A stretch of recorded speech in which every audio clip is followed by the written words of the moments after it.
मैं हूं आपके साथ शांतनु त्रिपाठी। शाम के 5 बज चुके हैं। वक्त सुपर 5 का है। सुपर 5 में दिखाते हैं आपको 5 बजे की 5 बड़ी खबरें।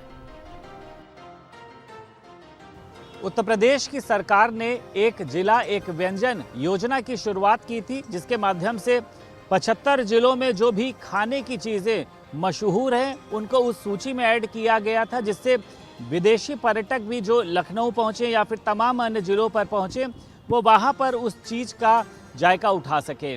लेकिन अब एक खबर सामने निकल कर आ रही है कि ओडीओसी योजना से जो भी मांसाहारी व्यंजन थे उनको हटा लिया गया है, जिसमें अगर गलावटी कबाब की बात करी जाए और उसी के साथ साथ अवधी बिरयानी की बात की जाए। सरकार का कहना यह है कि अब हम मांसाहारी जो भी व्यंजन है उसको प्रमोट नहीं करेंगे। किसी भी खाने पे किसी तरीके का कोई बैन नहीं लगाया गया है, बल्कि उस लिस्ट से मांसाहारी व्यंजन को हटाकर अब उसकी जगह लखनऊ की रेवड़ी की बात करी जाए, मलाई मक्खन की बात करी जाए, या फिर उसी के साथ साथ अगर हम अन्य चीज़ों की बात करते हैं। ऐसे में ये देखा जा रहा है कि 75 जिलों में अब जो भी सूची है उसमें सिर्फ शाकाहारी जो व्यंजन हैं उनको जोड़ा जाएगा। यानी जहाँ जहाँ पर भी जितने भी 75 ज़िले हैं वहाँ पे जो भी शाकाहारी ऐसे खाने होंगे जो वहाँ के प्रमुख होंगे उनको ओडीओसी योजना में जोड़कर उनको प्रमोट किया जाएगा। हालांकि इस पर मिलीजुली लोगों की प्रतिक्रियाएं सामने निकल कर आई कि कईयों का कहना यह है कि हमको नॉनवेज खाना पसंद ज़रूर है और ओडीओसी योजना से अगर इसको हटाया भी जाता है तो कोई बहुत खास ज़्यादा फ़र्क नहीं पड़ता है, और इसके लिए हम सरकार को शुक्रिया भी अदा करते हैं कि बेजुबान पशुओं को जो है वो किसी तरीके से ना काटा जाए, और इस तरीके का अगर मांसाहारी व्यंजन उस लिस्ट से हटाया जाता है तो इसको लेकर दुकानदारों की भी कई मिलीजुली प्रतिक्रियाएं सामने आई, और उन्होंने ये कहा कि अगर ऐसा होता है तो हम इसका स्वागत करते हैं, लेकिन सब जगह एक जैसी पद्धति होनी चाहिए, कहीं पर किसी भी तरीके का भेदभाव नहीं होना चाहिए। मेरठ में तहखाने के अंदर कट्टों का कारखाना मिला है। यह कारखाना एक घर के कमरे में मौजूद था। कमरे में कबर्ड के बॉटम में 2 फीट बाई 2 फीट का एक एंट्री गेट, तहखाने में दाखिल होने का जादुई दरवाजा था। मेरठ मुख्यालय से करीब 20 किलोमीटर दूर खरदोनी गांव में यह कट्टा कारखाना संचालित हो रहा था। कट्टा कारखाने का संचालक और गैंग का सरगना था इमरान। कट्टा बनाने में एकदम माहिर कारीगर। एक रात में 8 से 10 कट्टे बनाकर इमरान तैयार कर देता था। कट्टा बनाने का कच्चा माल इमरान बाजार से खरीदता था। प्रोडक्शन होता था तहखाने में, और किसी को कानो कान खबर तक नहीं थी। एक मुखबिर की सूचना के बाद पुलिस ने जब यहाँ रेड की तो 15 मिनट तक छोटे से घर में पुलिस तहखाने का दरवाजा ही खोजती रही। आखिरकार दरवाजा मिला और फिर पुलिस तहखाने के भीतर पहुंची, जहां इमरान कट्टे तैयार कर रहा था। पुलिस ने कारखाने से औजार, खराद मशीन और कई तैयार हुए कट्टे बरामद किए हैं। इस एक कट्टे की बाजार में कीमत 6 से 7 हजार रुपए थी। नौजवानों में आजकल कट्टा रखने का फैशन भी है, तो ये कट्टे आसानी से बाजार में खप रहे थे। इस गैंग की सबसे मजबूत कड़ी है इसकी मार्केटिंग टीम। 3 बदमाशों की मार्केटिंग टीम रोज के रोज कट्टों को बाजार में सप्लाई करती थी। इस टीम के ताकत का अंदाजा इस तरह लगाया जा सकता है कि इसमें 19 साल का एक उमंग नाम का बदमाश बैचलर ऑफ कंप्यूटर साइंस का स्टूडेंट है, यानी तकनीक और मार्केटिंग की उसे जमीनी ट्रेनिंग मिल रही थी। कानपुर देहात के बाद अब उन्नाव में बीजेपी 2 धड़ों के अंदर बढ़ती हुई नजर आ रही है। बीजेपी की अंदरूनी कला अब सामने निकल के आ चुकी है। मोहान विधानसभा से बीजेपी विधायक ब्रिजेश रावत ने अपनी ही पार्टी के कद्दावर नेता बीजेपी के सदर विधानसभा से विधायक पंकज गुप्ता पर और उनकी बहन पर बड़े गंभीर आरोप लगाए हैं। ब्रिजेश रावत ने दावा किया है कि उनकी बेशकीमती पैतृक जमीन पर विधायक और उनकी बहन कब्जा कर रही थी। विवादित जमीन जिसका मामला कोर्ट में विचाराधीन है, उस पर जिस जमीन पर स्टे भी कोर्ट की तरफ से है, लेकिन उस जमीन पर विधायक के लोग कब्जा कर रहे थे।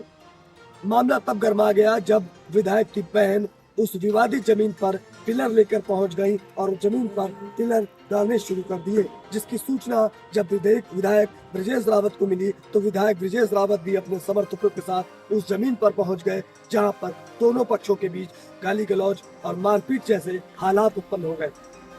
फिलहाल ब्रिजेश रावत का दावा है कि उनकी पैतृक जमीन है जो उन्हें ननिहाल से मिली है, लेकिन वहीं इस पूरे मामले में कुछ जमीन विधायक की पहल की गई है, जिस पर विधायक के लोग इस जमीन पर पिलर गाड़कर अपना कब्जा करना चाह रहे थे। वहीं ब्रजेश रावत का दावा है कि जब मामला कोर्ट में विचाराधीन है तो आखिर कैसे इस जमीन पर कोई निर्माण कार्य किया जा रहा है। विधायक पंकज गुप्ता ने इस पूरे मामले में पत्र लिखकर डीएम से पूरे मामले की अभिलेखी जांच कराने की भी मांग की है और साथ ही साथ उन्होंने विधायक ब्रजेश रावत को अपनी पार्टी का अपना भाई बताते हुए ये भी कहा है कि सबसे पहले इस मामले की जांच की जाए और हमारे जो पार्टी के विधायक है उनकी जमीन निकाल के बाहर की जाए।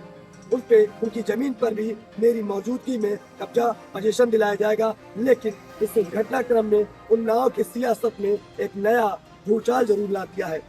फिलहाल डीएम के आदेश के बाद पूरे मामले की जांच राजस्व टीम की तरफ से की जा रही है। अब देखना यह होगा कि इस पूरे प्रकरण में क्या कुछ जांच होती है और क्या कार्रवाई की जाती है।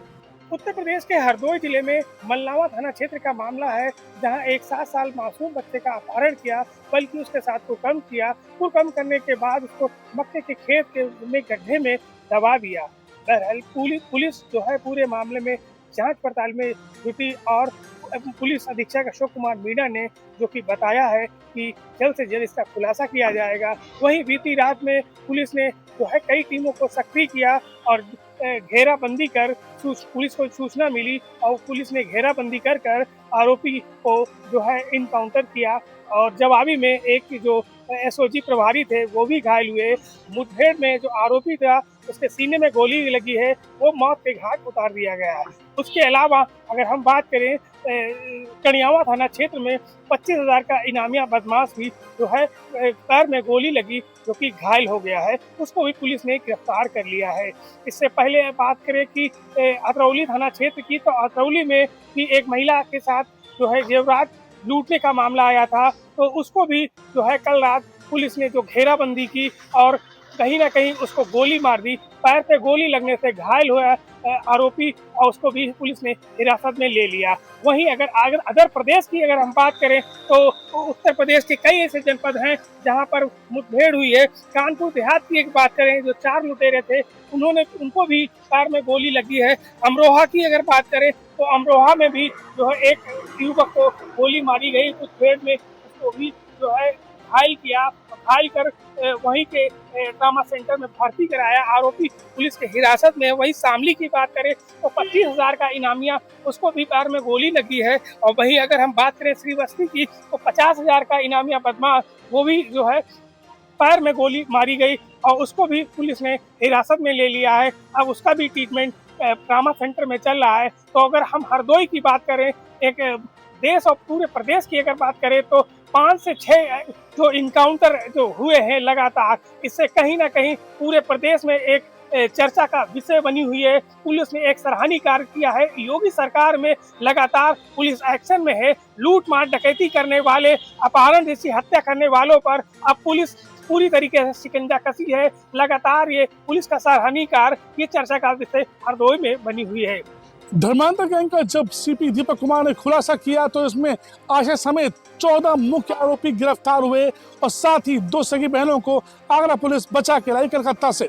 इसके बाद लगातार नए नए खुलासे होते चले गए। आगरा पुलिस ने कई राज्यों में दबिश मारी। दिल्ली राजस्थान से 4 आरोपी उठाए गए। इन चारों ने रिमांड पे बड़े खुलासे किए। इन चारों ने बताया कि इस पूरे गैंग के लिंक पाकिस्तान से जुड़े हुए हैं। साथ ही फंडिंग दिल्ली के शाहीन बाग समेत विदेश से भी हो रही है।